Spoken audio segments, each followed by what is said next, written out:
What's good? What's good? What's good, everybody? How y'all out there doing this Saturday evening, June 19th, Juneteenth weekend? So hopefully everybody's having a fantastic weekend. I am. I'm freshly shaved, cut myself, as you guys see, but real life is going on here. So I am glad to be here tonight. This is going to be my last show before we go on hiatus, as I told the audience before. So I'm glad to be able to join you guys tonight. Now, when I say go on hiatus, that doesn't mean I'm going to disappear from the social media platforms. It just means that I'm going to take a little bit of a break, get rebranded, get myself rejuvenated, come back like I do with new ideas, new sets, different new things that's going to happen. We have to do it this way. I've been doing this for a year and a half. But if you haven't joined me before, you probably need to know that tonight's show is the all-male point of view panel where we talk about any and everything from a male's point of view. So as I start to kind of bring in my fellas, I want to invite you guys to give you a little bit of time. If you're ladies out here watching this, send in questions, participate. Even though it's only going to be the fellas talking, we'll be taking questions live. No subject is taboo. So we're going to have some specific to talk about, but I'm always going to make room for what you women want to hear from us. With that said, let me bring my brothers on. I know that a lot's going on this weekend. We've got Father's Day coming up tomorrow. It's Juneteenth. It's the summer. So people have other things to do. So I appreciate the fact that I do have a few brothers joining me. First and foremost, let me bring my brother from the North Carolina, Mr. Big Time Bert. What's happening, Bert? Hey, what's going on, Black? What's popping? Oh, my brother, I'm here doing my thing, and I appreciate you, the love showing up. I appreciate it. Thank you. Really do. Truly appreciate you. I got on coming from Raheem. What's going on, my brother? Hey, what up, Black? Yes, sir. Good to see you, my brother. How you doing? All right. It's good. All right. That's what's up. So we might have one other brother joining us. As I was telling the audience, I know a lot's going on. It's summer. As I can hear in the background, kids are out of school, graduation times, weddings. It's Juneteenth, and it's just plain damn hot. So, you know what I'm saying? So there's a lot going on, so I appreciate you guys joining me. And in fact, when we come back for the summer, I'll be making a notice of this again. When we do come back live after our hiatus, we're going to move the Saturday show from Saturday to Sunday. I think that will give the audience an opportunity, the people who want to be able to participate, to be able to come on a more relaxed day. It's going to be moved to an earlier time. So I'll let you guys be posted on that. I'm going to give about 2 more minutes because I am expecting one more guest that said he was going to join. That's Mr. Joseph. And if not, fellas, it's just going to be us three, and I've got a special show planned for us. So I don't know if I was going to be talking about this just by myself, but I was prepared. But the fact that I got both of you guys on here, that's fantastic. And while we wait, for the audience, let me establish something. Both of you gentlemen I know are parents, correct? Yep. Fantastic. So happy early Father's Day, first of all. So thanks, sir. Do you guys have daughters or sons? Or both? I have a daughter. All right. So you're a girl dad. I am. All right. What about you, Bert? I have 2 boys. Now, my fiance has a son and a daughter. So, I can feel the angst of, even though she don't have my DNA still, I understand how the fellas get when it gets to the daughters. But I do have two young lions. Fantastic. So this is going to be an interesting conversation here. And while we wait on some other people, I'll ask another question before I get into it, before I get into the topic. And thank you, McMack. I see you joined in. Jenny from the block in the Bronx joined in. Wilson, everybody, happy Father's Day. Thank you, ladies. And again, as we talk, shoot some questions to us. For you gentlemen, did you grow up in a household with your father? Yes. With me, yes. My parents weren't together, but you know, they still did a great job at co-parenting. So I spent time with my dad and I spent equal time with my mom. Gotcha. Okay. I like that because we got three different unique circumstances here, which I think is going to make the conversation even better. And we got our fourth joining us right now. So I'm getting ready to bring him up to speed and we're going to get into this. What's going on, Mr. Joseph? How you doing, my brother? Good, and you? Oh, fantastic. Thank you for joining us. For you guys don't know, Joseph is way out in Washington, so there's a 3-hour time difference. So I really appreciate you coming on, my brother. Thank you so much. I appreciate that. No Okay. problem.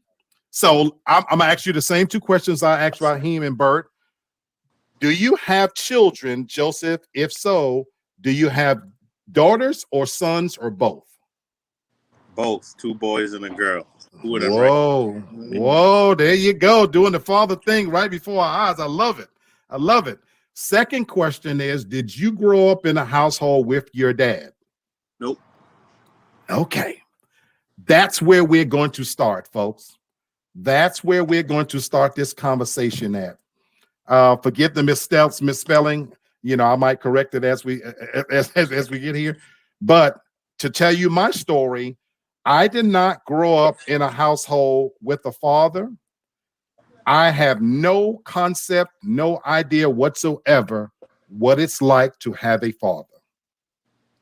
So that's what I think is going to make this conversation very unique. I don't know what it's like to have a father. Bert, you mentioned you were, exposed, maybe from 2 different angles, a little bit with mom, a little with dad. Joseph says no. And then Raheem did grow up in a household. So the first question, since this is a Father's Day edition, what does Father's Day mean to you personally? Anybody? Well, I mean, I'll start off. To me, it's just to me, it's a day that you acknowledge us as doing what we're supposed to do. I mean, a lot of times as men, we don't expect pats on the back. It's nice to hear that you acknowledge that we are good, but it's in our DNA. Like, this is what we do. So, I mean, for me, it's just, just taking that time out to just say, hey, thank you for what you do. You know what I mean? For the little things that you do. Hey, you might not get the acknowledgement here and there the way you might want to, but this day is set aside for you for all that you've done, not only for the kids, for just taking care of the household and just being a man. That's the way I look at it as Father's Day. You just being a man, and we just acknowledge you for all that you've done. All right. All right. Anybody else? What does it mean to you personally? For me, it's just a day. I understand. It's a day carved out to honor us men as fathers and what we do or whatnot. But to me, to be honest, it's just another day. It doesn't derail me from my everyday responsibilities or anything like that. I still do the father thing 365 days, whether it's holiday or not. So to me, it's just an extra day for the family to do something special for me. But I got doesn't you. change anything. I got you. Okay, appreciate that. And we lost Joseph. Once you start moving around, losing signal. All right. It seems like getting him back. That's what he was just saying. That's what I'm talking about. Like, we just like, hey, listen, whatever you give us, thank you. That's like icing on the cake. Thank you. Absolutely. Absolutely. And so for you, Joseph, what does Father's Day mean for you? I mean, piggybacking off what Raheem said, for me as a father, it just never stops. But Father's Day in particular for me was a day where I would, let my father know that, even though I didn't grow up with him, like, yeah, I still appreciate you. I usually tell people my father taught me without teaching me, because the way I see how he did things, that's not how I wanted to do things. So he actually taught me without teaching me. Okay. So day for me would just be more acknowledging, even though, like, you didn't really raise me, you were just in and out, but I acknowledge you, like, yes, you're my father. Okay. I got you. Wow. I appreciate you sharing that. Now, as I mentioned earlier, for myself, I have no idea what it's like to have a father whatsoever. Um, I have a son. It's a Jerry Springer situation. That's a whole no long story. With that being said, Father's Day for me, whenever it comes each year, it means absolutely nothing to me. And we've been doing this show for a year and a half, and I thought about this as I was doing preparing this show, and I said to myself, last year when it came around, I don't even know if I acknowledged it. I cannot remember if I even acknowledged it or not, because I don't know what it's like to have a father, and I'm not near my son. It's just another day. But when I think about how it's marketed and things of that nature, for me, I guess the only thing that comes to mind is real fathers. I like what Raheem said, that I don't think real fathers look to be celebrated for what they're doing 365. You know, I don't think real fathers need that pat on the back for doing what should come normal. So a lot of times when I look at, for example, social media, and I think of how for some guys they want to go all out for it, it makes me wonder sometimes, well, what are you doing the rest of the year? You know what I'm saying? Because when I think of a father, I think of somebody who keeps the lights on, who keeps the bills paid, you know, who makes sure the house is running properly. You know, I see that, Joseph, you got your kids in the background. They're oblivious to what we're talking about because they're just with their dad, and you're doing what you normally do. And so we always talk about in the show, for a lot of times we talk about the relationship between mothers and sons. Today, we're going to talk about the relationship between fathers and sons. I actually view this show as probably one of the most important shows that I've ever done. It's not the funniest, not the most entertaining, you know what I'm saying? But because of the subject matter, I think for me, as I was doing this is probably for me going to be one of the most important shows that I've done, because I want to talk about the relationship between fathers and sons. And you might say, well, why do I consider that so important? Think about what I call this show, people. I call it Real Talk for Real Men. So let's go back 365. When I first started this, do you guys know how difficult it has been to get brothers like yourself to come on camera and to articulate your feelings and to make yourself vulnerable enough, especially for an all-male panel, to take questions from women? It did not happen at first. So for a long time when I started this, it was just the women that was carrying me. And I kept talking and I kept talking. I kept imploring the brothers to speak up.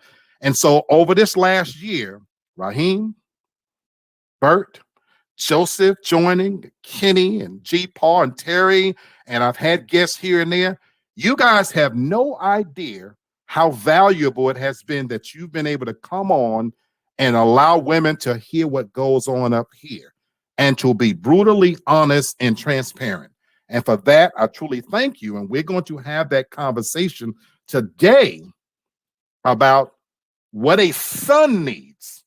What a son needs. So even if you do not have a son, if you only have daughters, I don't want you to think for one moment that you don't get anything out of this, because I want you then to reflect back on your own relationship with your dad. And I want you to think about what role it has played in how you interact with your children right now. Does that make sense? So reading a couple of comments, Hannah says, good evening. Lynette's tuned in. Ladies, I thank you. Lynette says every child needs their father in their lives. She's talking about a true provider. Tasha says, just like those tax time parents, they want recognition when it benefits them. That's probably the only day of the year that they see their kids. If you read the comments along with me, the ladies are acknowledging how important this dialogue is. Appreciate you tuning in, my brother Kennard. So we're going to talk about 7 things a son needs.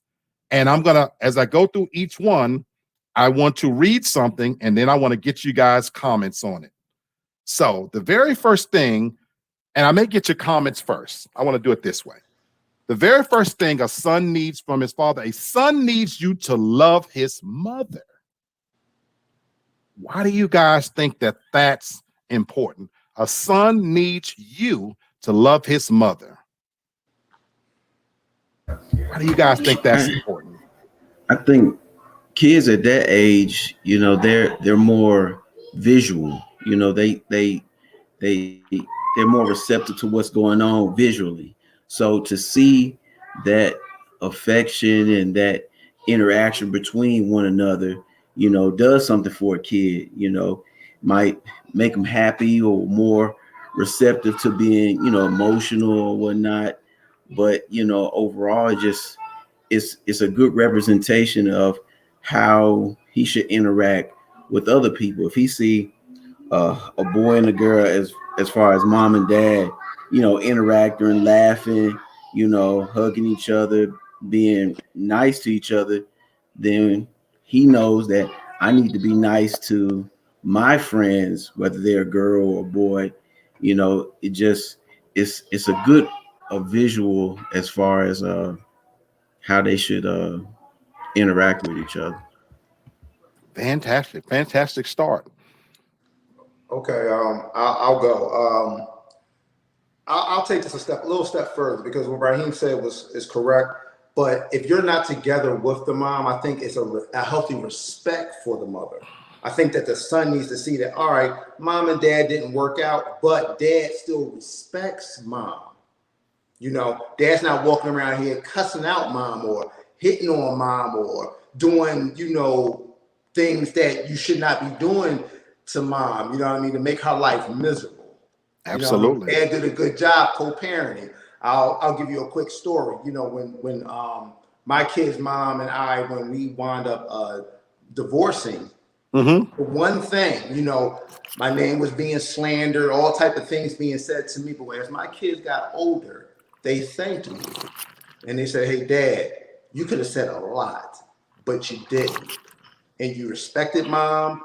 You didn't call out her name. You didn't do this, that, and the third." And that taught them a valuable lesson, and which is, hey, listen, if we're ever in that situation, you showed the example of how the way you should be as a man. Yeah, she put you through the fire a little bit, but guess what? You didn't buckle. You didn't fall for it. You didn't call out her name. You didn't badmouth her to us. Because I understood no matter what I can say about your mother, you still gonna love your mother. Because I know if my dad tried to badmouth my mom, that's my mom, regardless. You know, through thick and thin, you're not gonna make me turn against her and vice versa. Absolutely. So mine's is a little bit different. I think it's just a respect level. But I'm glad you brought that up, because we know in the real world, we don't all grow up in the traditional family where we established at the beginning, you might not be with that woman. So I'm so glad you brought that up. You know, before I read a couple of comments, Joseph, what do you think about that? That a son needs you to love his mother. I mean, as an adult now, looking back, I mean, I could see why my father and my mother didn't work out. And as far as me now, with my oldest, me and his mother, we're not together. And I shit you not, that's why I actually had to leave the room, because I didn't want him hearing this.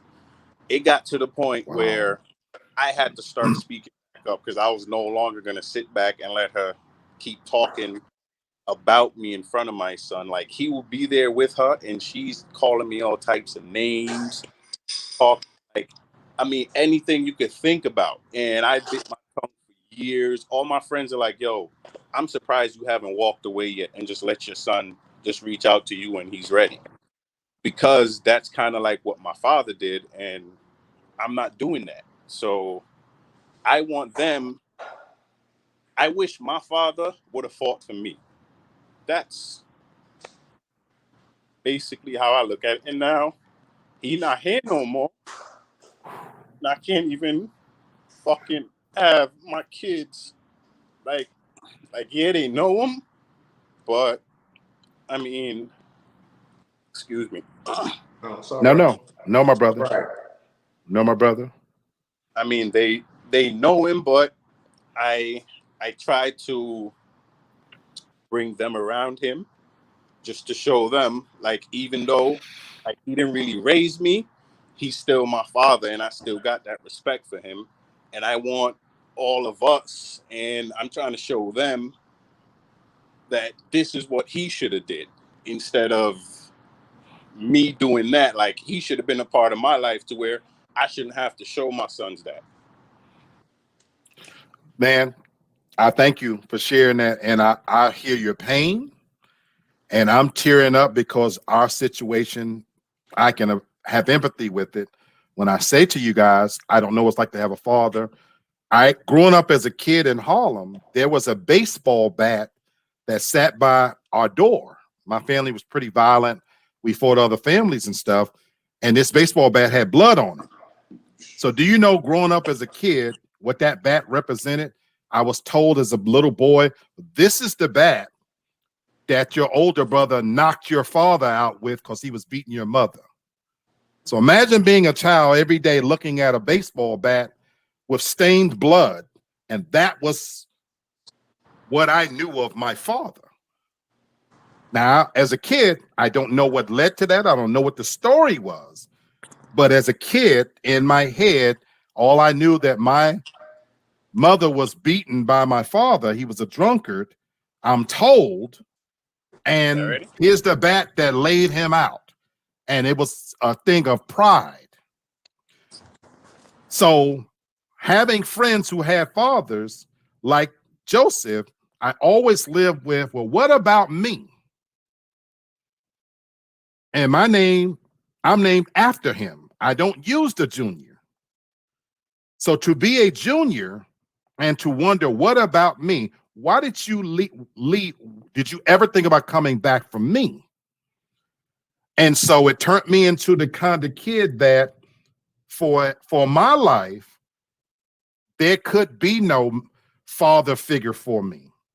I was a loner, and I threw myself into books and school and things, and I was literally afraid of men. Nobody knew this. I was literally afraid of men.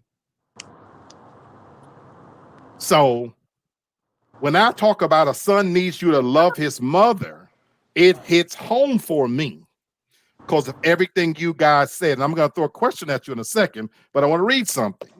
It says, when you love your wife or the mother of your son, you are showing him how to treat his mother, his sisters, and all the women he'll meet in his life. And I just want to read that part. We as the teachers are responsible for how they're going to view and treat women. So when you see these young cats out here, how they treat women, it's either coming from no father figure in their life to teach them any better, or poor examples. Just like racism is taught, so is that behavior. So is that behavior. It's taught. Now, Tasha asked a valid question. She says, women are taught to look at the relationship between a man and his mother and use that as how he would treat women. Do men take this in consideration with a woman and her father? So for you guys that are married and got women, I'm a single guy. Do you take that in consideration? Do you look at the relationship between your woman and her father? Has that played a role? I thought that was a great question. Anybody? Yeah. I mean, you can't but help that. I mean, of course, you want to know what type of relationship your possible significant other has with their parent. But to me, it's more like detective work. If it's not working out, well, what happened? What was the disconnect? Right. And especially in certain situations, you can pretty much, after you meet the father and you can see what's going on, you're like, oh, okay. Now, if it was great, oh man, that's a good thing. If it's not, and you're still good in the relationship, and she's still, you know what I mean, like really doing what she normally does in a good way, and it's right. like, wow, like that's a shame. You know what I'm saying? So yeah, I mean, it depends on what type of bearing it actually has on that daughter. You know what I mean? If she's treating you a certain way, Then I you got gotta you. look back like, all right, what's going on? But What's happening? yeah, That's for me, valid. that's what it is. That's valid. What about you, Raheem? Was that a factor? No, not too much. I mean, I've always asked about the relationship, and relationship wasn't necessarily bad. He was around when he was around. When she needed help, he was always there. So, I always try to take pieces from that relationship and make sure that I still apply those things in my relationship with her. Make sure that I'm there when she needs me. If something ain't right, make sure that I'm available. To continue to give that type of love and support that she has, with her father, and just kind of add to it, and so that she knows what she needs and knows what to expect, and then give a little bit extra. Absolutely. I appreciate that. Really quickly, Joseph, was your relationship with your wife, the relationship I should say she had with her father, was that a factor in how you looked at her and choosing her? It most certainly did. Her and her father has had a close relationship, kind of like she see how I interact with my daughter now, like our daughter, and she reminds, I guess it's nostalgic for her because she's like, oh, that's what my dad used to do with me, or my dad used to take the time to do that with me. Like even now, my daughter would not sit still to let her mother do her hair. She would only sit still to let me brush or comb her hair out, and I would sit there and do it 45 minutes to an hour if I have to. But she won't sit still to let her mother do it. But I don't mind doing it because I'm like, you know what, this is our bonding time. So I love it. I love it. I love it. And that's a bonus because now he's talking about that critical relationship between a father and a daughter, so that's we know that daddy's little girl. Don't even get us started on that. But we're gonna stay focused on sons today, because again, you're setting the bar for how he's going to treat his sisters, other women, classmates. You're sending them out into that world. So it's vital that he see you, like you said, Bert, even if you ain't together, show her respect. And one of the things I used to always do to my nephews and even friends, whenever they would break up with the mother's baby's mother, oh, that bitch this and that. Whoa, whoa, whoa, whoa, whoa, whoa. Stop right there. Don't do that. Don't do that. If you go out and calling her bitches and hoes and this and especially if your son gets wind of this, that's how he's going to see her. And that disrespect is going to be ingrained and built in from the very beginning. And so you don't want to set that example, not to mention the fact that if she's all these bitches and hoes and you didn't have a baby with her, what does that make you? So I had to, kind of, make them look at it a little differently. Look, as adults, we won't get along. There's going to be issues. But as a man, I tell my boy even this, you have to walk away. You're the man. You have to be wrong sometimes. You have to walk away. It's just not worth it. And if you got an impressionable son watching this, because we as grown men, we're talking about this now, and you can see that the impact it makes even in our psyche, even as adults. So just wanted, before I move to the second point, Joseph, Tasha, thank you for sharing. She says she's glad that you didn't allow that relationship with your dad or lack thereof to influence your relationship negatively with your children, because you're breaking the cycle. Lynette says that she loved the fact that she loved her mom for not trashing her dad's name, and that she allowed her to establish her own opinion of him. And that is so vital. And as Lynette says, the goal is just to be a better father to our kids that our dad was for us. That at the end of the day, that your primary role is to set your children up to have more advantages and to be better than you was. Because you know what they say? When we know better, we do better. There you go. Let's go on to point number 2, guys. A son needs to see you fail, not just succeed. What do y'all think about that? See, we're taught in life to be winners. And as men, we strap our boots on and put our hat and coat on figuratively every day to go out there and conquer the world. What do you think about this one, that a son needs to see you fail, not just succeed? What does that mean to you? I'll speak for my situation. I can't speak for everybody. My son seen me fail. You know what I mean? They saw me shed a couple tears in the whole nine, but not only wasn't a learning experience for me and what I had to do to pull myself up by the bootstraps because of what my dad taught me.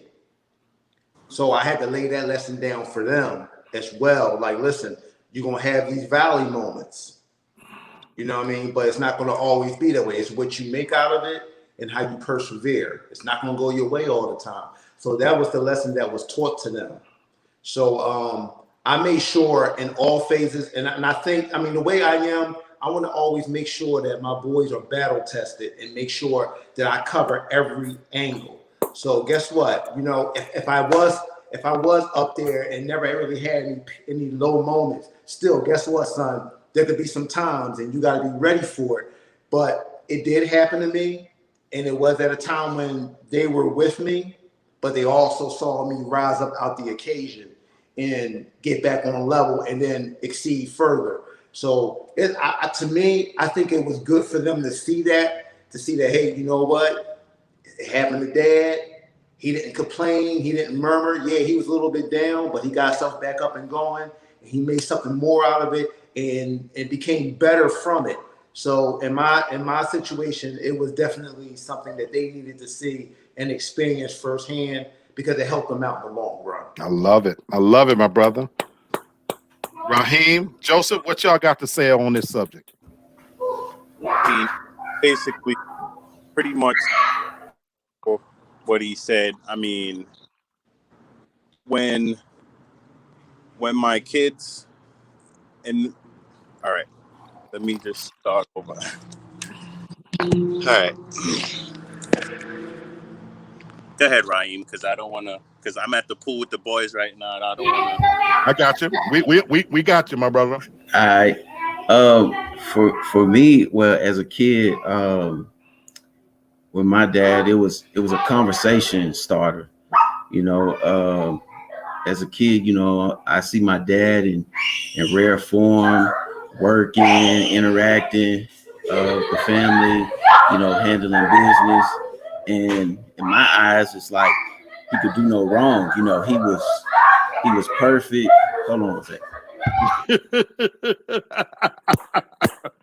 You got this is fatherhood at its best. This is when Dad say, "Hey, now." I love it. Sorry about that. I love it, man. But for me, it was a conversation piece because, you know, in my eyes, my dad could do no wrong. He was like this superhero that was just handling everything. But then,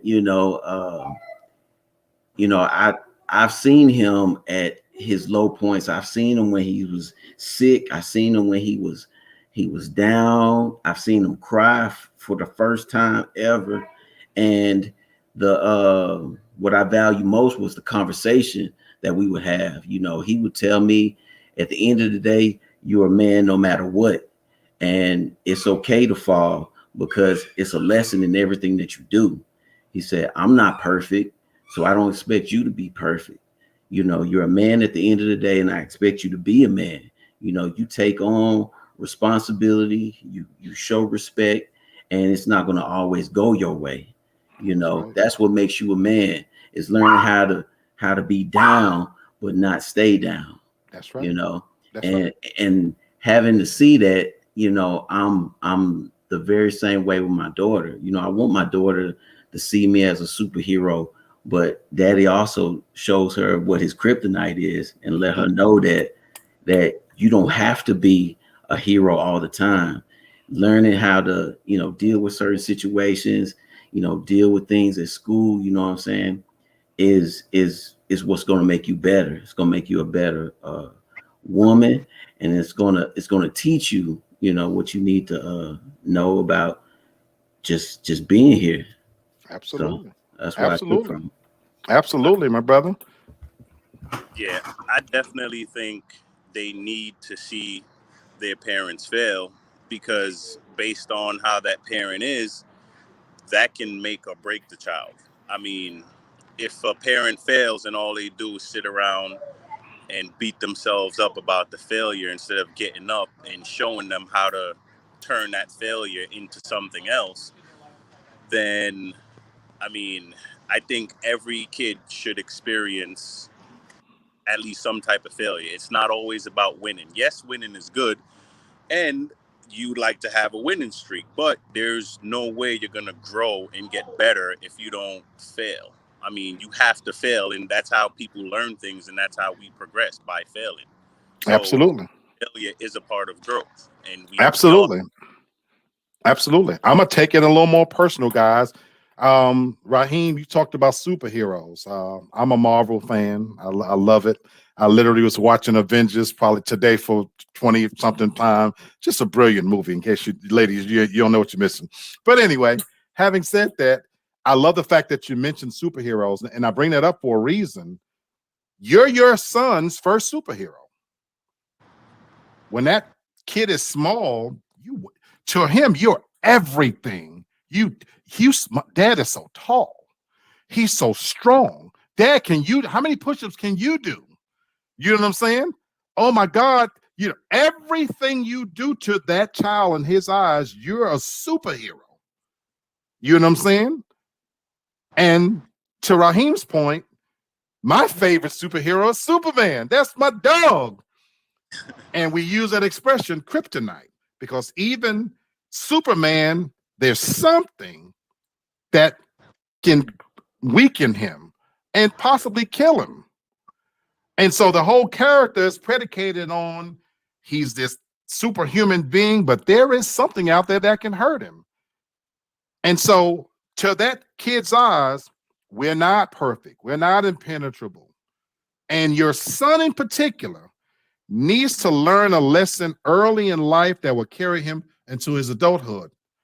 We're not preparing these boys out here to be men in the real world. And I say this all the time. You love your son unconditionally, hopefully. The world don't, and they don't owe him shit.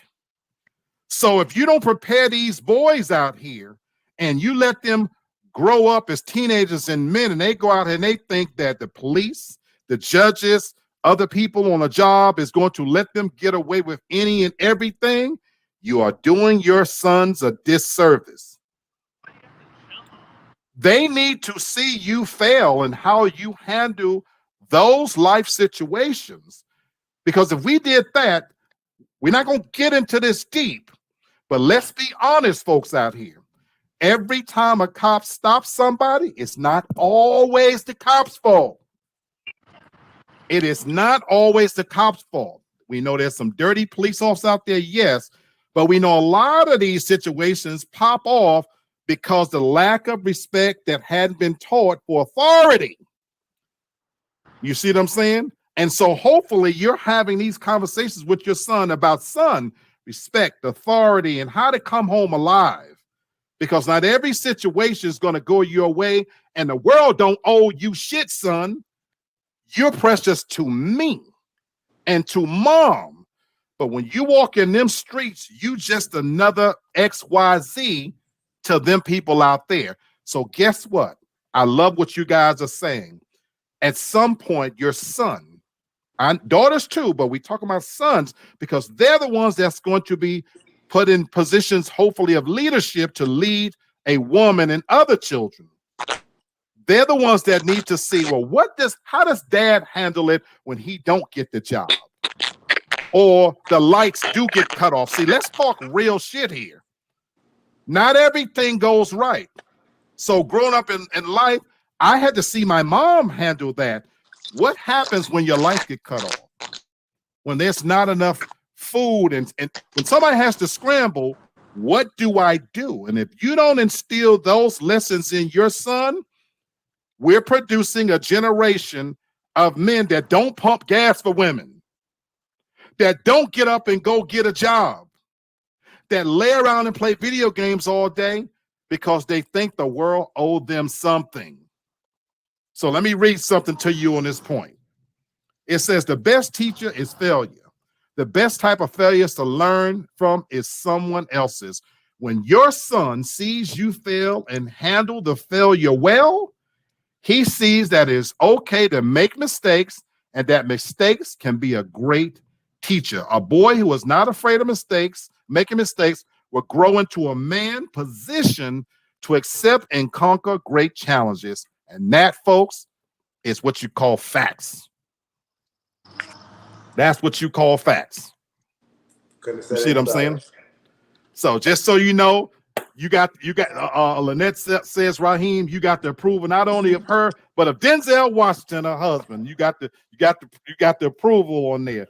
Tasha and Hannah Burt, they said that's what makes you a great man. The things, how you handle yourself. And so you guys are getting the accolades that you deserve by the way you're handling this. Let's move on to number 3, folks. Number 3, a son needs to see your servant leadership. Now, a lot of people may not understand that when I talk about servant leadership. And before I go into it, what do you guys think that means when we say a son needs to see your servant leadership? What does that mean to anybody? I mean, to me, I take that as they need to see you serve someone else, even being you're just not serving yourself, you're serving others. So why would that be important, Joseph, for a son to see that? Because I feel that it's important for a son to see that, because it shows a man taking care of his family. He's the leader, but he's putting his family first by doing certain things and staying home and paying the bills and staying loyal to the wife and doing all these things. So I take it as the leader, you're still a servant to your family or your loved one. I love it. I love it. Anybody else? Lynette says great leaders are great followers. Love that point, Lynette. What does that say to you guys, Raheem and Bert? To piggyback off of what Joseph said, I think it also teaches the son to be not to be selfish and not to be selfless, so that he knows it's better to give than to always receive. It's better to do for others than always just, take care. I'm just going to handle my own, forget everybody else. He knows that, a true servant is somebody who actually does for others, and it's, more for others and less of yourself. I love it. What you say, Brother Bert? To tell you the truth, he took words right out about selfless and being selfish. It's good to see that you're in a serving capacity, but also shows that you're in a leadership capacity. And there's a certain dynamic. In a certain way, you have to balance that. Sometimes you're going to be in that servitude type of position, but also you also have to be in that leadership, that kingly type of leader, type of a leader. So it's good for your sons to see that dynamic, because they don't think that they're less than a man if you are in that position of servitude. But then they also understand that, hey, listen, if you got knowledge of self and you know about who you are, you don't mind going ahead and, like they say, paying the bills or doing certain things that might not be, quote unquote, the way other people look at it as being manly, but you know what you got to do. But also, that guess what? I don't care what you think, because what is instilled in me is self-pride. So that way, guess what? I know I'm a leader, but these are things that I have to do. It's all incorporated in being a man and being mature about the whole situation. I love it. I love it. I love it. Everybody talk. I just hearing all this, it makes me think of two people, Malcolm X and Martin Luther King. Woo! They were great leaders, but they were just servants for the. You went, Joseph, where I was going to go. There you go. You went where I was going to go with this. And Lynette, Siobhan, they saying preach, brothers. They telling you. I'm going to bring a little religion here just for a second. Somebody told me yesterday anyway, I look like TD Jakes. So, okay. So here we go. They really did. I had my glasses on. Get ready, get ready, get ready. And they said it all day. You look like TD Jakes. I said, hey, I wish I had his money. But so let me bring a little spirituality and religion in here. If you are religious, and even if you aren't, you still know who the public figure Jesus Christ is. Most widely known figure on earth. And whether you agree with him or not, we're not going to talk about that part. But you know what made him such a great teacher? Look at a couple of things he said of Jesus Christ. If you know your Bibles and scriptures, he said, "Who he wants to be first has to be last." And we all know the example of when Jesus Christ literally washed his disciples' feet. We even know that when he was building his discipleship, remember the account when Peter, they were first following him, and they woke up that morning, and Peter said, "My coat is gone," and he kept complaining. When Jesus took his coat off, "Have my coat." Peter wouldn't take it because the idea that your leader would give you the shirt off his back, so to speak, to teach you a lesson that these are just material things, it went much further than just that material thing. And so I'm going where you're going, Joseph. Our greatest leaders, they were servants. As powerful of speakers as they were, the way they viewed themselves is they were doing it for the betterment of their people, other people, even despite the dangers. You know what I'm saying? So Malcolm X and Martin Luther King, we've seen the stories, but can you imagine the reality of having threats on your life constantly, against your family constantly? At any point, truthfully speaking, they could have said, "I'm gonna stop right here. My name is made. I've done enough. Let somebody else pick up the mantle." But the reality was they kept going all the way until becoming martyrs, because they viewed it as an act of servant leadership to fulfill their destiny, to serve something bigger than themselves. And so a son sees you, again, that superhero, that guy that doesn't fail. And so I want to read something. It says, "You may or may not be the boss at work. You may or may not be the pastor or minister at church. You may or may not be a leader in your community, but you are the leader of your family. Your son needs to see leadership in your home. He needs to see you leading by serving. When he sees you leading by serving, he will better understand leadership and be able to more effectively lead versus following his peers." Now, how many of us have grew up with our mama telling us, "If such and such jump off the ridge, will you do it too?" Our mothers have been instilling in us for as long as we can go back to be leaders, not followers. So if our mothers, the woman in your life, is passing on that lesson, how much more valuable would it be coming from you if you're teaching him even more practical ways to be a better leader? That son, I have a boss over me. And I like to let young people know that everybody has a boss.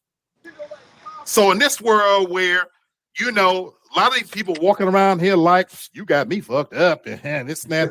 No, everybody has a boss. So talking to your boss crazy will get your monkey ass fired. You can't walk in and out of stores and do what you want to do. They have rules in place for a reason. And by showing your son an example of how to be a servant leader, how to follow rules, follow examples, serve people, to do something more than for yourself, because it's not about you. And we live in a generation now where it's all about me. It's all about me. And then a lot of these women pick these guys who haven't been taught good examples of leadership, and that's when they wonder why he can't lead them, because nobody taught him how to be responsible. You know what? Before you put those rims on the car, before you put that funky ass sound system in the car, before you go out and get the baddest outfit, there are fundamental things that need to be done to serve your family as a leader. And I said it earlier, these lights got to stay on. There needs to be some food in the refrigerator. Cars got to have gas in it. They don't run by themselves. And so when your son sees dad pumping gas for mom, making sure the car's clean for her to start her week off, shepherding the house and if you take out the garbage, he damn sure can't say nothing to you when you say, son, take that garbage out, because he's seen you do it.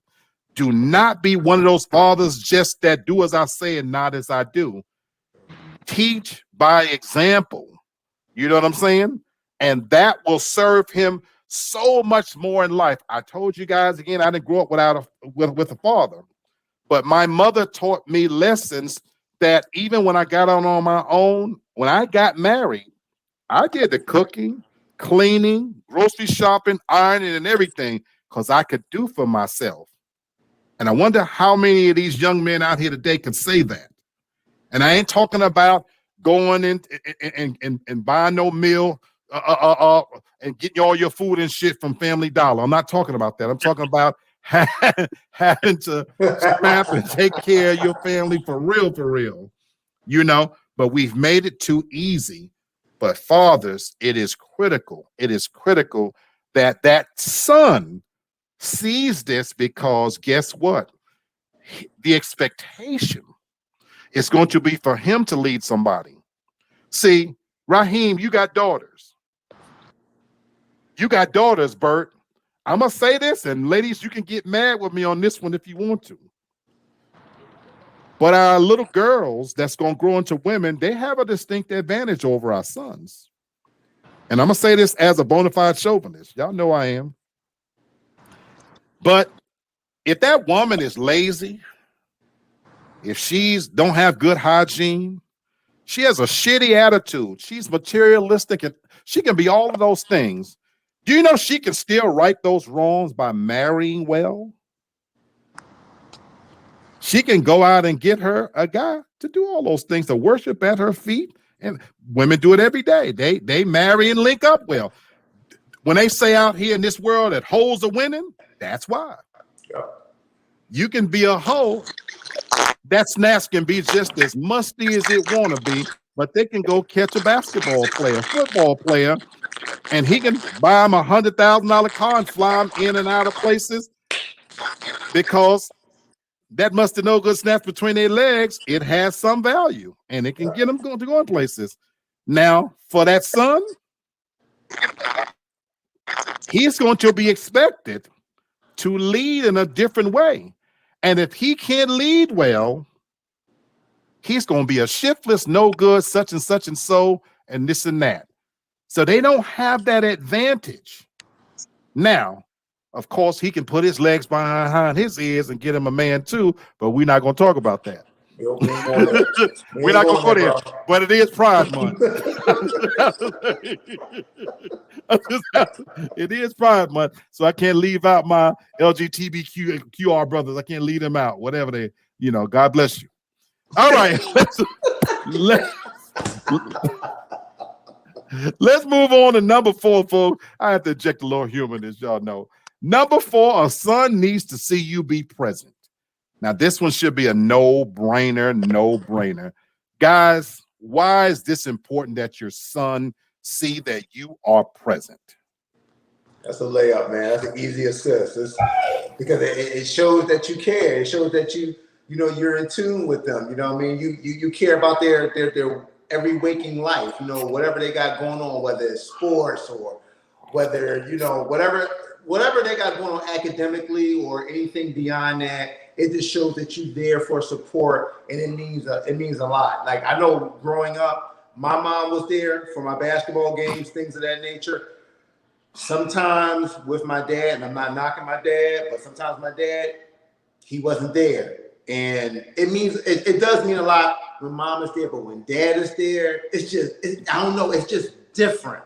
You know That's what I want you to talk about that. Why was it different?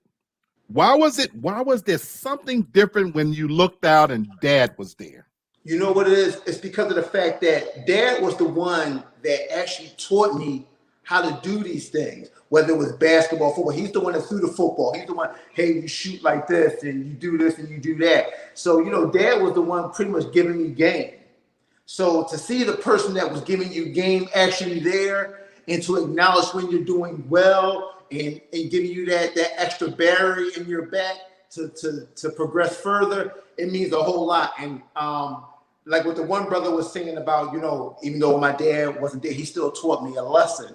Even though my dad wasn't there at those points in times in my life, it taught me a lesson, because with my sons, every football game, every basketball game, you know what they would do? When they made a good play, guess what they was turning around to the sideline, looking for me to get that approval. Hey, you did good. Or if you didn't, come on, what's wrong with you? Let's get it going. You know what I mean? That's what they were looking for. I mean, I was in the stands with my son when in a high school basketball game in South Carolina, and there was thousands of people there. He knew where I was at. And when he made a play, he looked up at me. And when he seen me, he turned up even more. So when a dad is there, it's just that give you that extra oomph, for that extra umption to go ahead to even do more. And hey, this is the man that showed me the game, and I'm about to show him all that you poured in me. This is the result of it right now. Is what I'm doing right now on this court, or academically, or whatever it is. I love it. I love it. I love it. Preach, my brother. Preach. Preach. Anybody else? What you got to say on that? Again, this, like you said, this is a layup. Why does a son need to see you be present? I mean, they need to see you present, because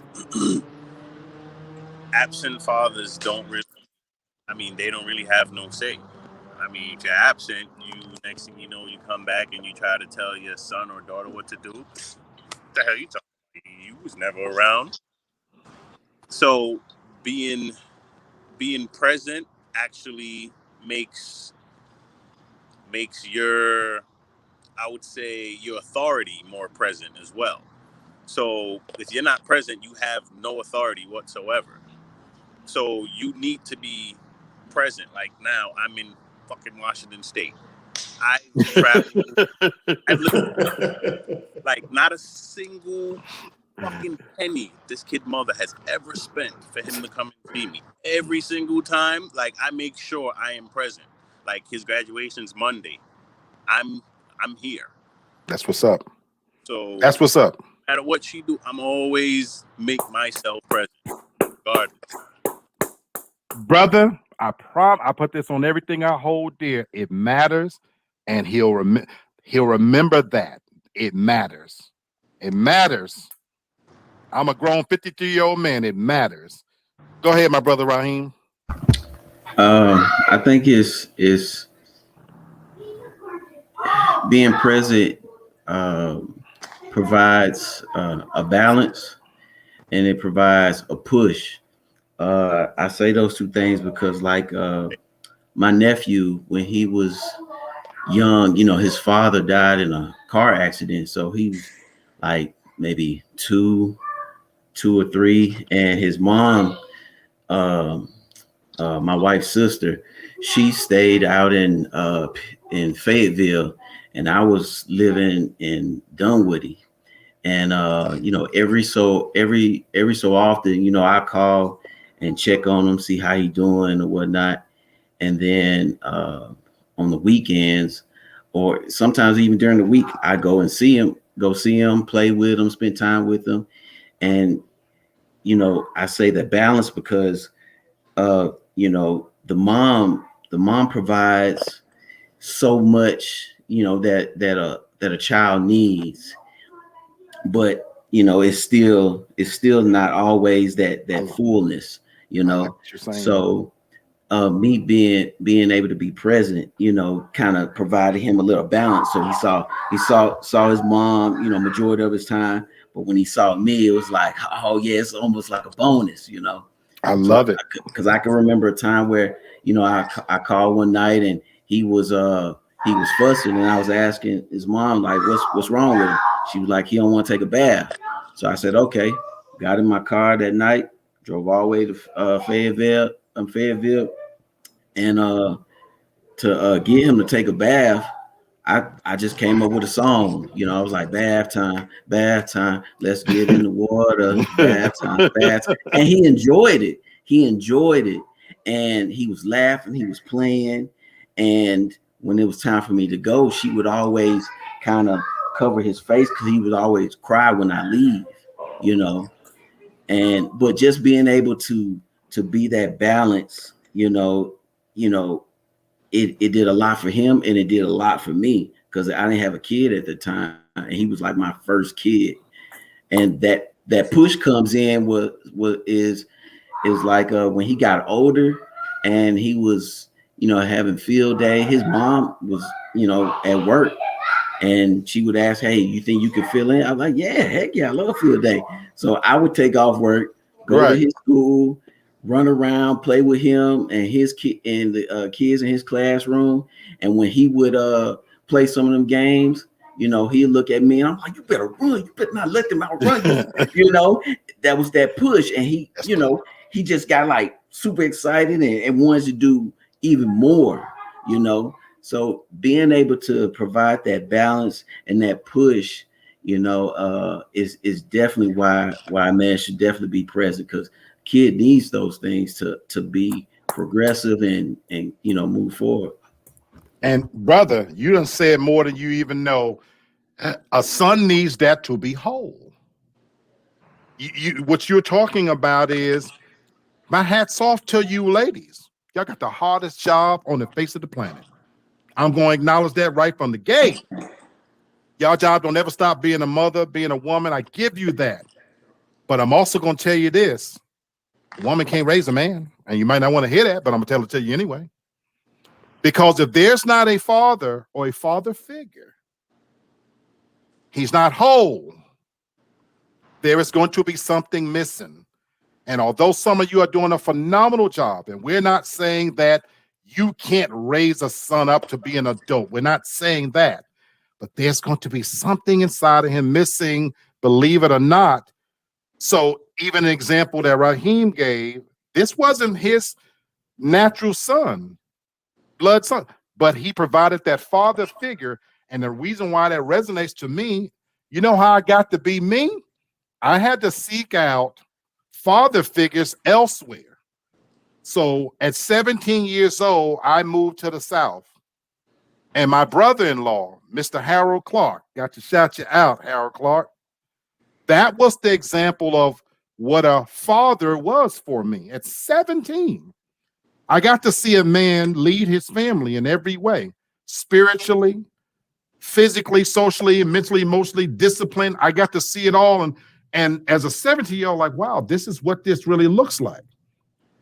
So to see him do that. And so to Raheem's point, as I got older, there's times in my life I had to be a father figure for boys that there was no dad around because there was a missing piece that they need, as Bert and Joseph talk about, that whatever lengths you got to go to. He's in Washington State and taking off work and being in games and in a stadium full of 10,000 people, 4,000 people. But that boy's looking for your face because it's something different about having a male figure, a father figure, giving and instilling in that son a level of confidence that can carry him much further in life than you ever will know. Short story. The day on my 21st birthday, I got married at 21. When I was 21 years old, I was engaged and I was engaged. I was 21. My mom calls me down south and she says, your father want to know if he can have your number. Now at the time, my mom had been dating this guy for 20-something years, and I called him Mr. Jimmy. This ought to tell you everything, because I told you I was very wary of men. So I'm like, well, Mr. Jimmy want my. She said, no, I'm not talking about Jimmy. She said, your father. Well, is he dying? No. Is he rich? No. Then no. What the hell are we going to talk about now? I'm 21 years old. I'll be married in a couple of months. What we gonna do? Go in my yard or my own house and toss around the football now? Hell no. To this day, I don't hate that man. I don't know that man. But what could you do for me now when all of the hurdles and stepping stones and accomplishments I did in my life, you weren't there for none of them? None of them. So to Joseph's point, you have no authority.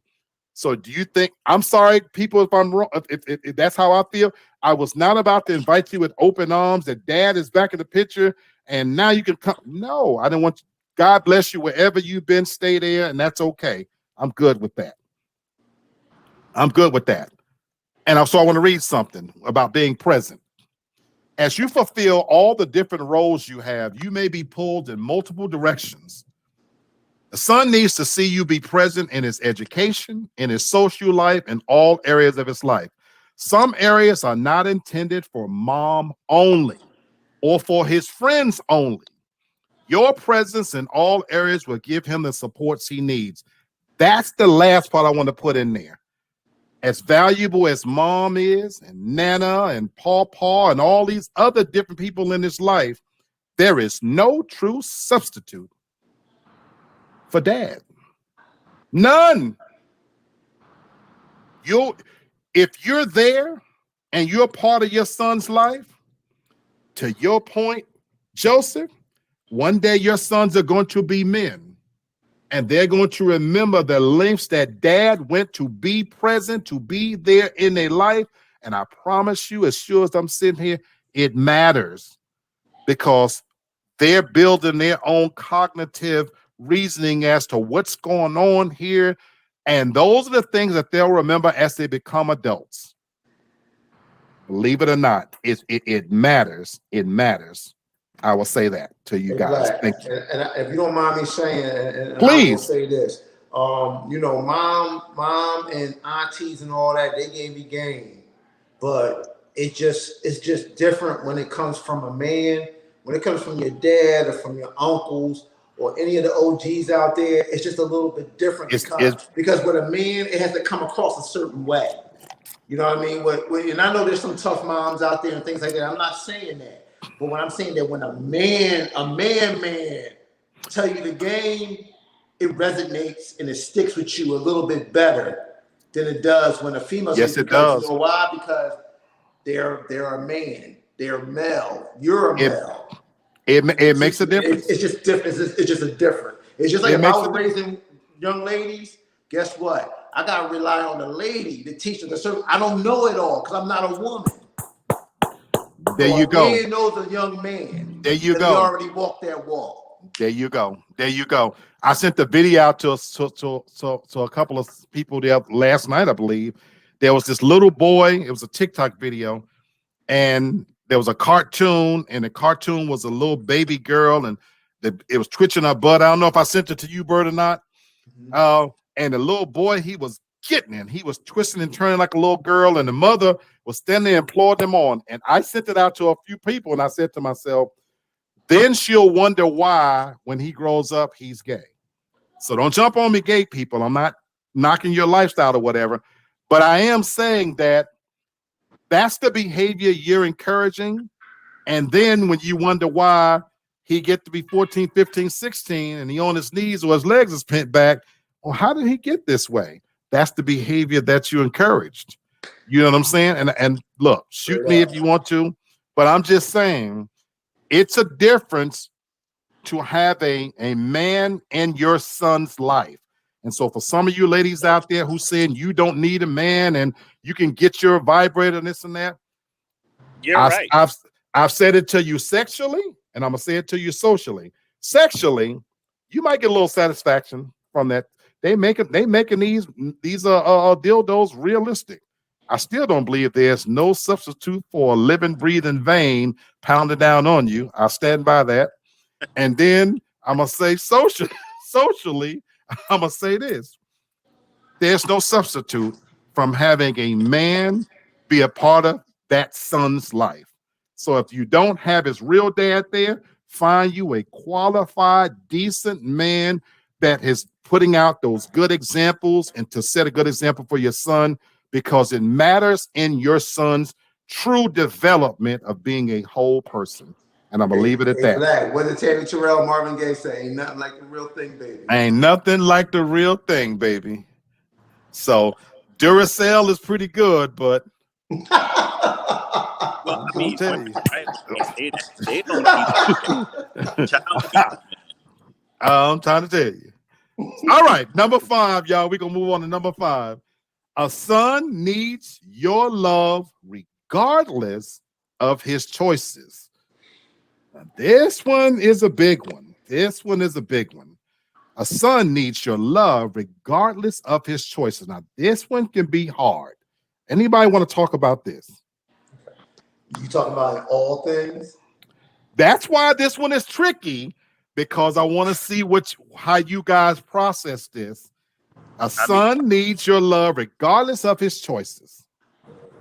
I guess we're gonna tackle the elephant in the room, or the gorillas in the room. If the son decides to go the other way, Woo! it's much. Woo! You're right. There you go. There you go. All right, we got to steer the conversation. On that one. Hold on. Let me take this Duce real quick. Okay. We can't automatically assume that when we hear choices, though. Right. That's why I want to hear your take. That's why I said this one is tricky. This one is tricky. Regardless of what I don't like, and regardless of what I don't agree with, I have to be supportive and show that love, because at the end of the day, you're still my son. You know, and I'm not saying I'm in charge of your life, but I brought you in this world. I'm teaching you, but I also have to teach you that, you know what I mean, no matter what your decisions are, whether I agree with them or not, at the end of the day, you're at the base of the thing, you're still my son. I still love you. Now, I can show you my displeasure. And again, I got to tread lightly, because of the fact that you don't want to lose the child. You don't want to lose them. So I have to, so that's the dynamic there, right there. I got to make sure I even everything off, because I can't come too hard at you, but I can't be too soft. So I got to kind of be somewhere in the middle, because sometimes certain situations call for those parallel extremes. But it's good that I have to show that I support you, because even if you fail, you can look back and say, hey, Dad supported me. He did give me some nuggets and some jewels of wisdom, but he was still there in a supportive capacity.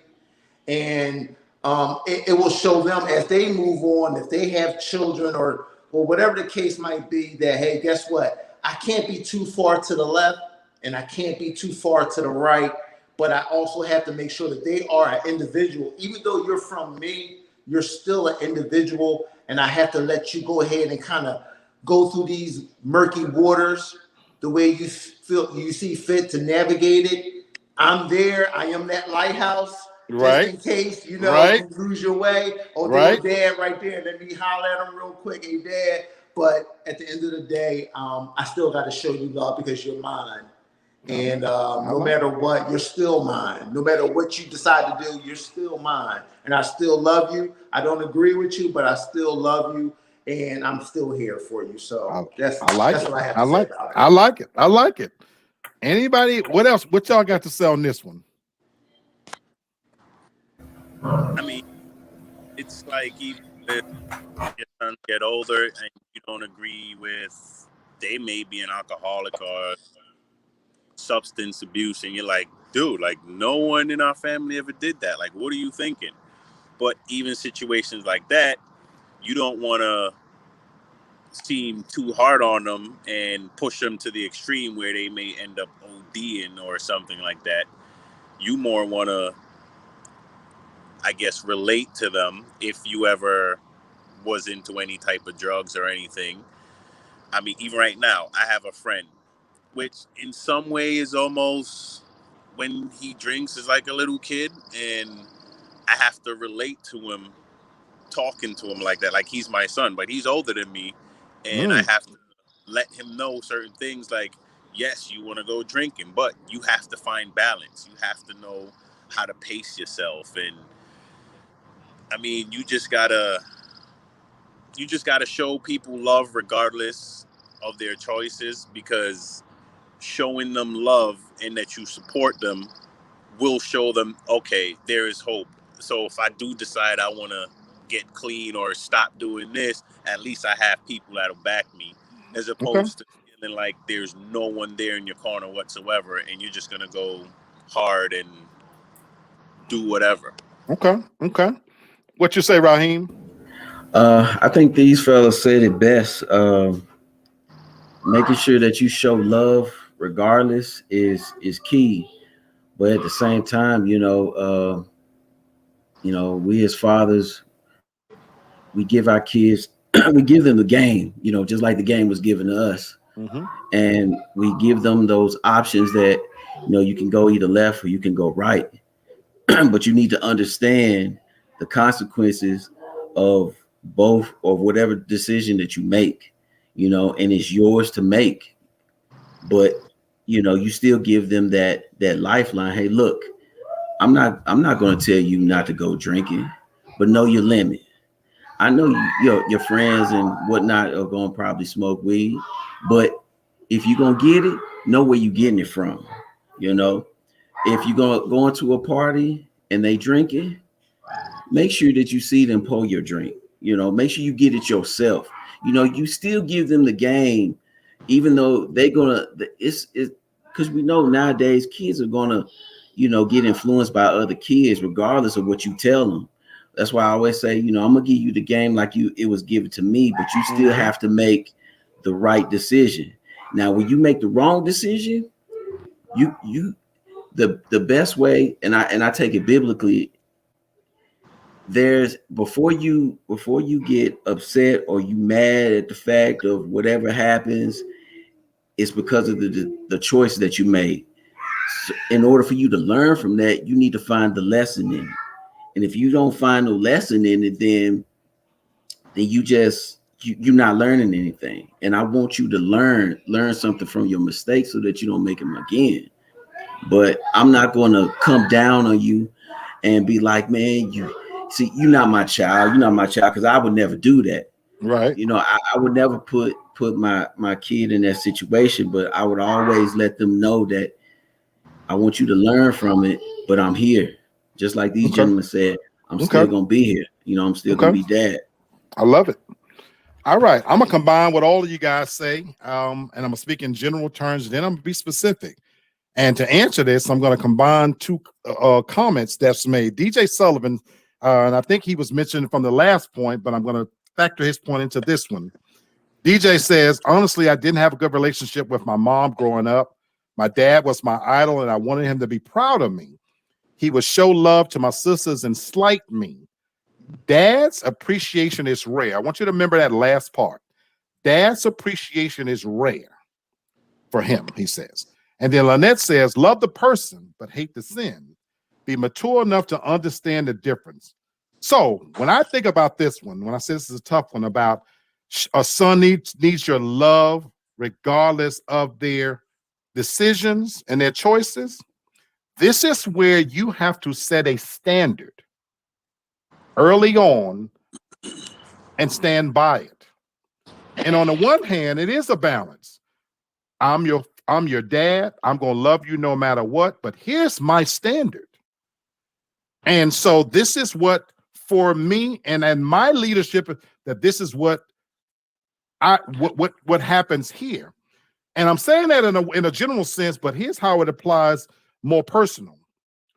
We see too many situations in this new era where kids are allowed to lead the parents. You have children now who are telling their parents that they're transsexual. And the parents are standing back saying, I want you to teach me. I'm going to follow your lead. I ain't mentioning no names. Y'all know, y'all can figure it out. I don't agree with that. Now, we can sit here all day and argue about whether they was born this way or born that way or whatever. That's fine. But I'm going to use myself as an example. If there's a standard that I set that what is acceptable under my roof in my house, that's the standard.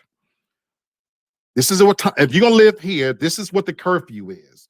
This is what the chores are. This is what the respect factor has to be. You don't get to change that. Now, long as you live under this roof, those are the rules. And I'm going to love you. Now, when you break those rules, there are consequences. That don't mean that I don't love you, but that means there are consequences for the choices you make. That's the example that I would want to set for a son to see that, son, for every action, there's a reaction. And you can make a choice if you want to, but when you make that choice, just understand there is a consequence that could happen. And so if you go out and commit a crime, you could very well get locked up. I'm still gonna love you, but like Lynette says, I'm not standing behind your decision of the crime you made.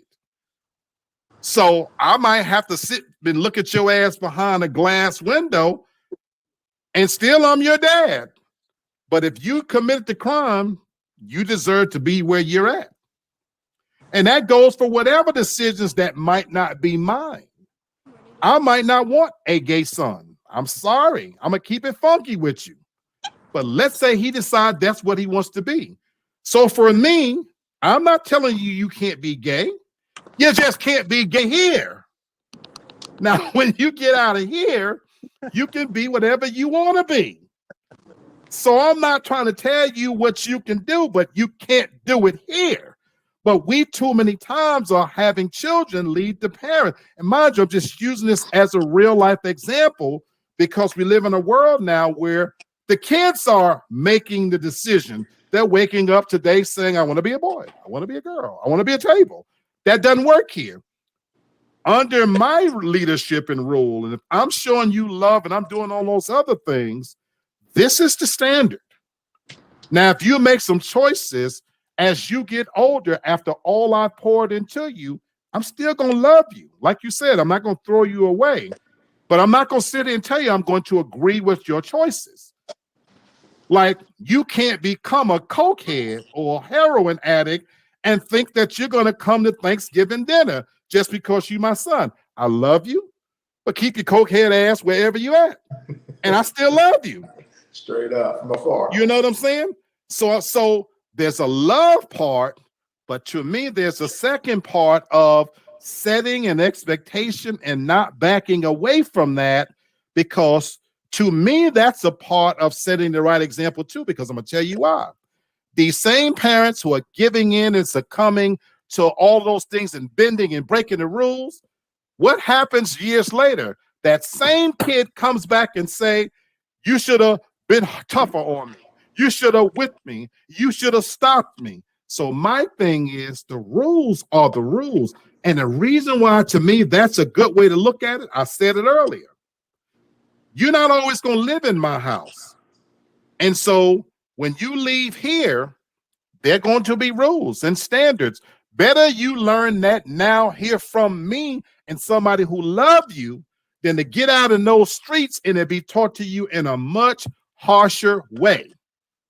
That's my feeling on it. Let me read a couple of comments, then I'm going to read the statement. Lynette says, there are rules in my house. I pay the cost to be the boss in this home. When you can't follow the rules, baby, you got to go. And Lynette, that's how we were raised in our era. My mother said, when you think you too grown to do what I say, there's the door. You know what that was called, Lynette? Tough love. I hear you. Tough love. And we don't see tough love anymore. Lynette said the Sandman dressing across the stage with the cane. I don't know what that means. Shahana says rules are needed from fathers. I respect this. 100. And so you have to set the tone as the father. And guess what? Let me say this is going to be controversial to you fathers out there on Father's Day. Sometimes the rules and standards you set, they won't always be liked by the woman. That doesn't mean you have to compromise. That doesn't mean you have to compromise. So if you find yourself in situations where your values, your morals, your standards are in conflict with even the mothers, you don't have to bend. You can still love the son, the daughter, and still love the woman. you still can say, but I'm telling you that this is what I believe. Because in my honest opinion, stand on your principles. We hear the expression, you have to stand for something or you'll fall for anything. In the long run, your woman, your child, the world respects a man who stands on his principles. We're not talking about when you're wrong on something, but I'm saying if you believe in something, believe in it. It's okay. So let me read this one on this one where it says a son needs your love regardless of his choices. You may be the biggest sports junkie in the world, and your son may not be able to kick a ball if you placed it on his toe, nor care that he can't. No matter what choices your son makes, he needs you to love him, even if they are different from yours. Even when they're the wrong choices, your love and guidance will open the door to trust and acceptance that builds your relationship, and it will build his self-esteem. So that makes me think about the prodigal son. Another Bible reference. Father was rich.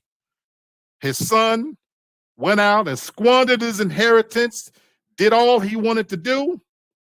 And then after he failed and was desolate and broke and broken, he came home. There was another son there. That son was jealous and saying, well, Dad, why? Because the father, on hearing that this son was coming home, he said, let's have a big feast. We want to throw a big party. My lost son is coming home.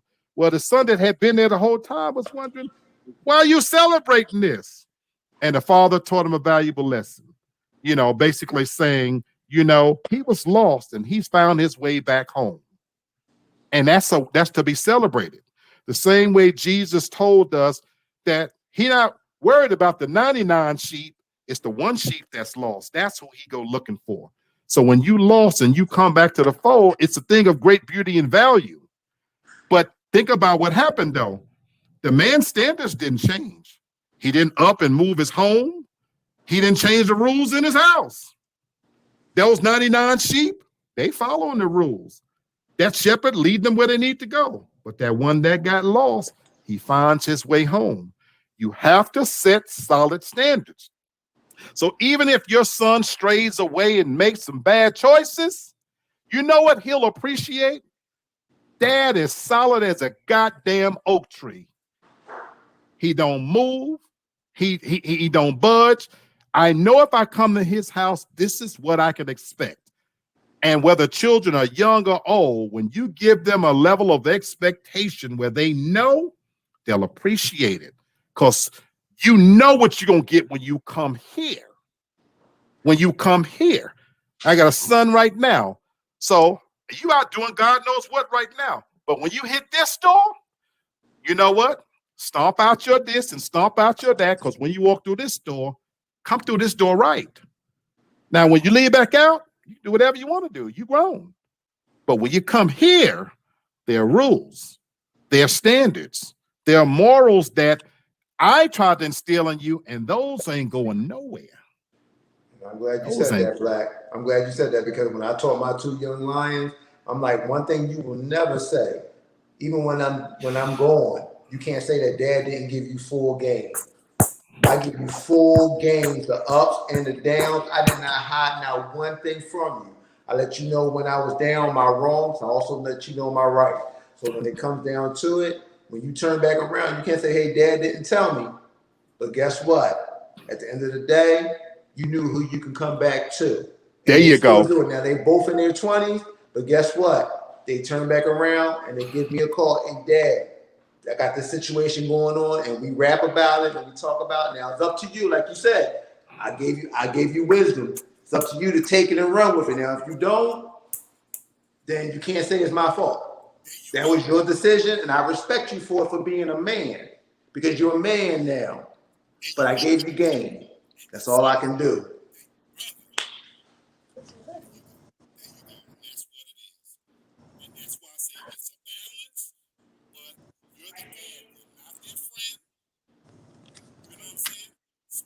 Mm-hmm.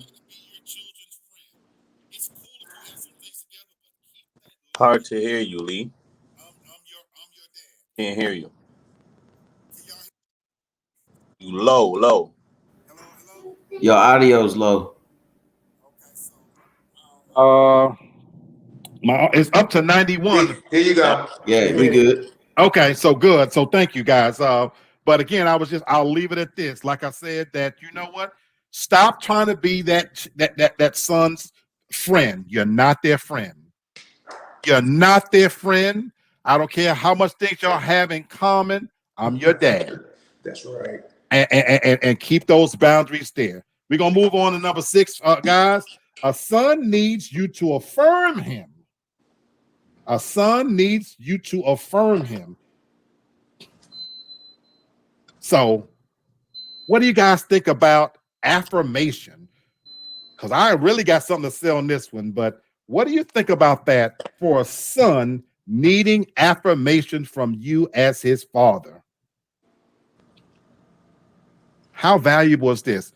Y'all want me to read it first and then have some comments? Yeah, you go ahead and read it first. It says, I love you, son. I'm proud of you, son. You are amazing, son. I know you can do it, son. That was an amazing play you made. You are a hard worker. You messed up, but I know you bounce back. Your son needs your encouragement. He needs to hear the words that let him know you love having him as a son. Oh, hell yeah. Hell yeah. I do listen, and I'll give you a little backdrop real quick. My dad, he always told me that my grandfather, he at that time in that era, you talking about like the 50s, stuff like that. Okay. It was a different deal, you know what I mean? So, right. It was hard for men, some men to show that type of love because you had to be tough on the guy, especially when you're doing the racial climb and so forth and so on. So it was a little bit different. So, my dad did tell me, at times that he loved me. But I took it a step further with my sons because I always wanted to make sure that, hey, listen, I'm proud of you. Every little step you take in a positive manner, I am proud of you. You know what I mean? No matter what it was, whether it was academics, whether it could have been something small, it could have been chores. Hey, listen, I'm proud of you. You taking that mantle and you taking out the trash and you clean up your room because I have to let them know that, hey, guess what? What you're doing is not going unnoticed. That's right. That's right. So I had to let them know that, hey, guess what? I appreciate you. I love you for all that you're doing. You know what I mean? Even though you're doing what you're supposed to do, it's good hearing your dad telling you. And again, mom knows how to do it. When mom says it, you feel all fuzzy, but when dad does it, you stick out your chest a little bit more, like, yeah, dad is backing this, and that's right. He loves me, and you feel that what the one brother said, you feel that completeness, that wholeness. When dad says that to you, it's a totally different feeling because as the way we're viewed as being rough, tumble, sometimes not caring, even though we do care. We just have a different way of showing it. But when we do step out of our zone and say, hey, listen, I love you. I'm proud of you. I love how the way you look. I love how the way you're doing things. Man, it means the world. It means the world to us. It really does. And I make sure that I tell my sons that, whenever I talk to them, I let them know I love you, and I am proud of you for all that you have done. It means the whole world to them. I love it, my brothers. Anybody else want to say something on this one? I'll go. Okay, go ahead, Raheem.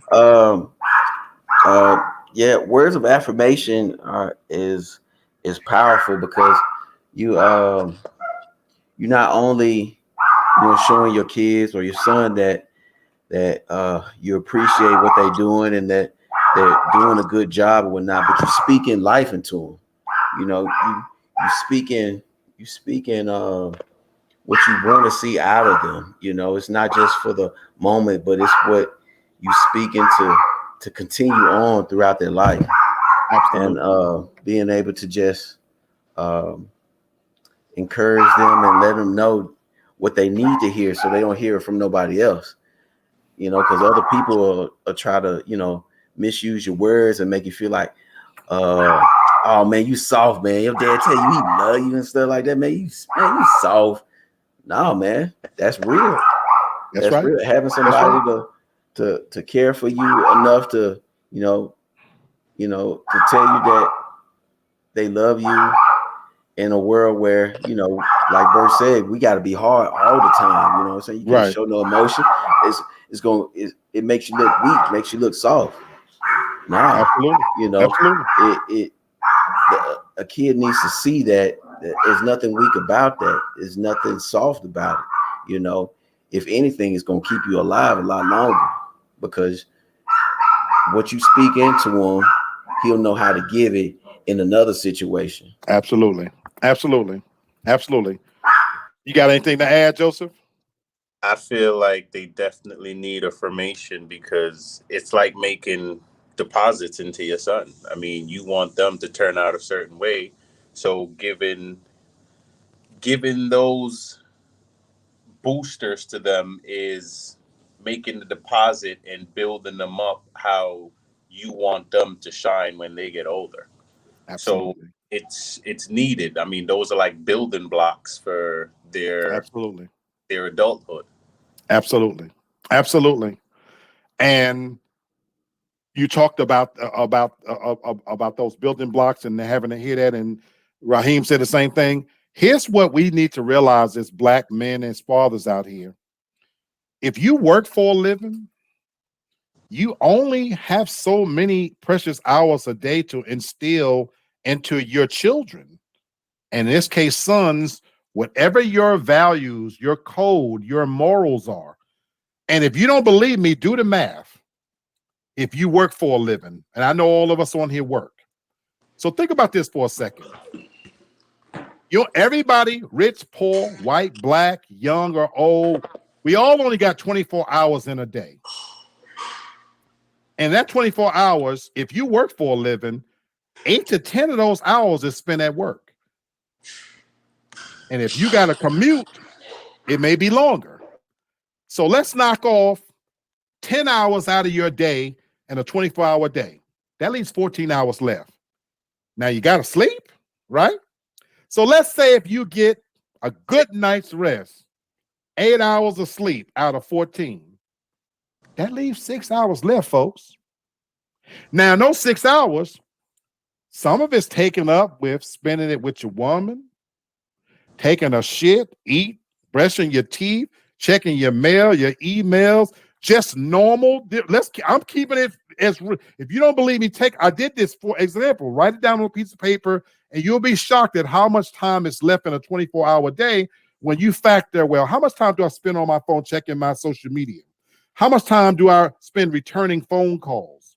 How much time do I spend eating? If you're healthy, you're going to take a couple of dumps a day. I take 2 shits a day, 1 in the morning, 1 at night. Yeah. How much time do I spend TV? Whatever your thing is, you know what you will discover? That you might have between 2 and 4 hours in any given day to spend with your children. And that's assuming you deal with them during their waking hours. So in that short period of time, you have that short period of time to pour into that son whatever lessons you're trying to teach him every day about being a man and being a servant leader and being good to women and being responsible. But when he leaves out your door every day, if he goes to school, especially if they're of school age, the world got them for 12 hours. Then they got their friends and social media. They're walking around with computers in their hands. So you're fighting a tidal wave of information, possibly wrong information, being poured into that vessel that you might not want. So in those few hours, folks, Black men, if you don't hear nothing else, you have to send some love and affirmation to your son, because as we know, we're taught to be strong and be manly and this and that. And how many of us grew up not even hearing a father say, I love you, I'm proud of you? And then you wonder why some of these young people are out here committing those crimes and things like that, because no man has taken them and put an arm around them and said, I'm proud of you. So we can't drop the ball. This is one cycle we damn sure got to break. If you listen to this, don't be afraid to tell your son, I'm proud of you. I love you, son. And notice in that message, Also say, son, you messed up. Don't sugarcoat shit for them. It's important for them to know when they messed up too. You messed up, son. So here's what we do behind that. Or why did you do that?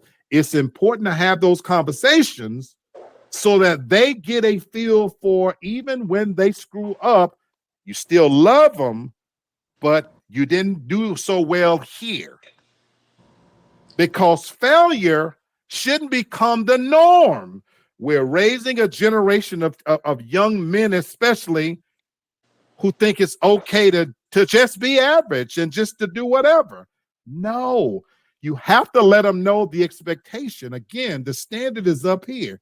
You didn't meet it right now, son. So when you leave every day, son, I need you to get up today, take out the garbage, wash the car, and do this and that. When you come back, if those things aren't done, pull that son to the side. Son, what did I ask you to do today? You didn't do that. Now, here's why I'm telling you to do that. I'm out here doing X, Y, and Z. I need you to pick up the slack. When I'm gone, you the man in the house. You got to pour those lessons into that son so he understands the importance of it. And at the end of it, I love you. I'm proud of you. There's a reason why I'm telling you to do these things, and it's gonna benefit you later. And as Tasha says, your words of affirmation may be the only positive ones they hear all day. I was a teacher at a charter school, and you would be shocked to know that some of the conditions some of these young men are coming to school with, that they're leaving their house with no lights, no heat, no food, mother that's a prostitute or taking drugs, and they show up at school and you wonder why they're acting out, because that's the environment they're coming from. And you, as that male teacher in front of them, you might be the only person in their whole life that say to them that day, you did a good job, John. It's important that young men get affirmed. Hey, Black, to piggyback off of what you were saying, it's like that means we need to be more instrumental, especially in the young black man's life, because we're setting them up for failure.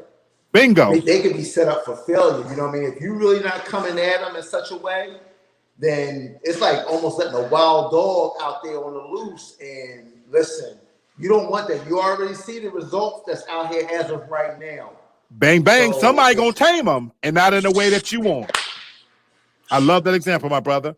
That brings us to our last one. The 7 things a son needs. Last one. A son needs you to discipline him in love. Now, this one is another hot button one, because the world we live in now, there's no discipline. And in a lot of homes now, they don't believe in corporal punishment. And I told you earlier, in a lot of homes now, what discipline has become is letting them figure it out.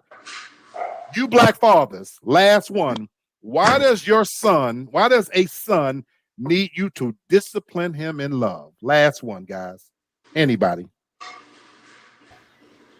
Because if you have to show on both sides of the spectrum. If you can't discipline your son in love, he gonna act out in anger, because he gonna feel like don't nobody care about him, don't nobody love him, nobody needs me, nobody appreciates me. So when he's on the job and he's working hard and he's not getting that affirmation back, he gonna feel like you disrespecting him. Oh, I can't get no love and I'm doing all this hard work. I'm gonna act out. I'm gonna show you better than I can tell you. But by him knowing what his father taught him, knowing him, hey son, you know what? Everybody not gonna love you, but it's what you do when they don't show you that love. It makes you a man. So when you come across that situation where the job not giving you the credit that you deserve, or you're not getting the pay that you want, it's all good. I appreciate it. I know what it is. Thank you anyway. And you keep it moving. There you go. You gotta. He has to be able to learn how to retain that anger rather than lash it out. So, absolutely. That's right.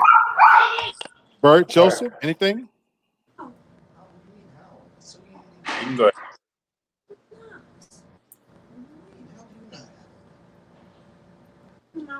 Anything, or you want me to guys to read the point? No, I'll go. Go ahead, Bert. Go ahead, Bert. Again, Raheem, great points. Every action is a reaction, and every action is a consequence. Yep. I had to show that to my boys. Now, you could even take it like, I know you were touching on certain things biblically, and you know what I mean? Like, you know how we always heard that, you know, God don't want to do this to you, you know, but it has to be done because it's teaching you a lesson and letting you know that, hey, guess what? You can't get away with everything. That's right. You know what I mean? And if you do something wrong, there's going to be some consequences that follow. So just as much as I can build you up and tell you that I love you, another way of love is showing you that, hey, guess what? I might have to beat your ass because what you did, number one thing I gave you, now some people only have the one strike rule.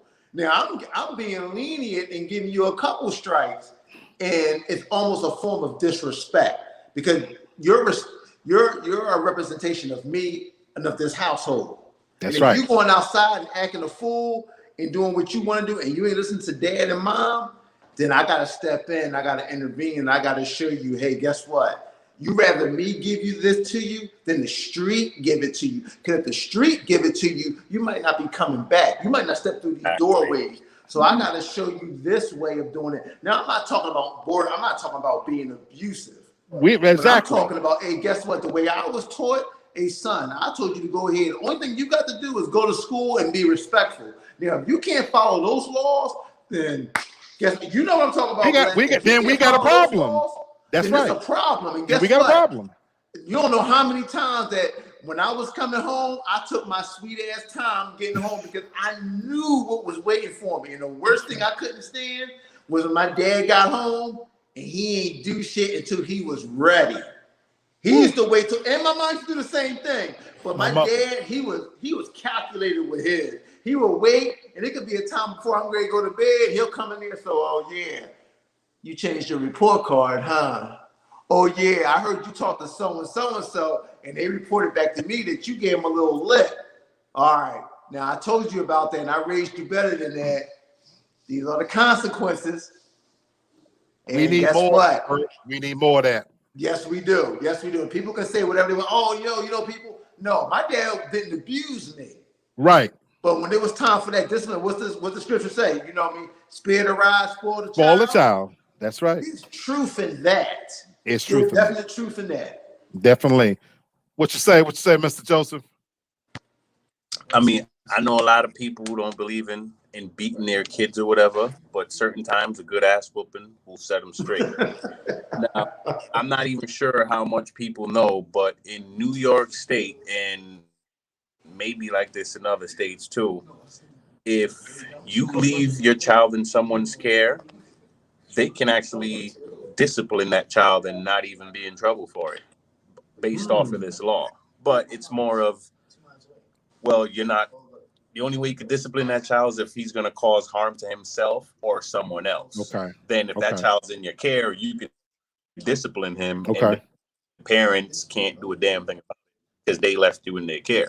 So disciplining with love, even if it is a little ass whooping, like Bert said, it's I mean, those are love taps compared to what the streets, because the street is coming with a full closed fist with all its strength behind it to knock you out. Yes, sir. You're better off in those little discipline at home with love behind it. No, your parents want you to come back home. That's the key. So let me read this when it says about a son needs you to discipline him in love. When you discipline your son, you set the boundaries and expectations. He is going to make mistakes just like you did as a kid and just like you do now. But he also needs to know that his actions have consequences. Disciplining him in love will teach him to consider the consequences his actions will have.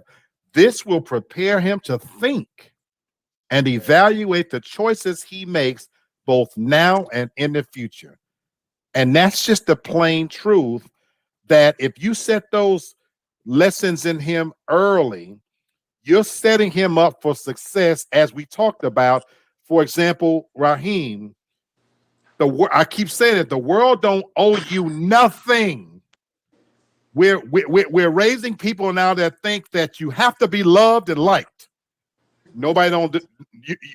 It's not written in your contract. in life that you're going to be liked.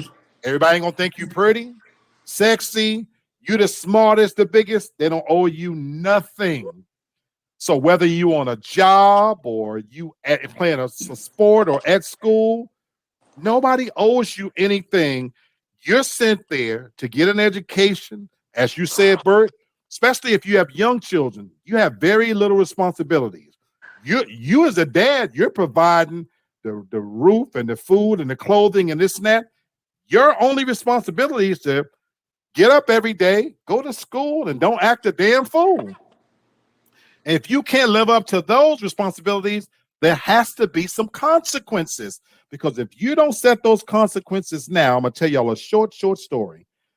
I got two brothers that never lived to be 30 years old. Both died of HIV and AIDS. When they moved away from home, my mom set a safety net underneath them, sending them out in life. She let them believe that no matter what mistakes they made, I got you.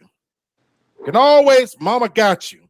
And she didn't know no better. It was what it was. And I see this all the time. So we set kids up to think that no matter what the trouble is, I can get you out of it. Now, I told you guys earlier in this conversation how I was when it comes to that. So I left home early and I was a very independent kid.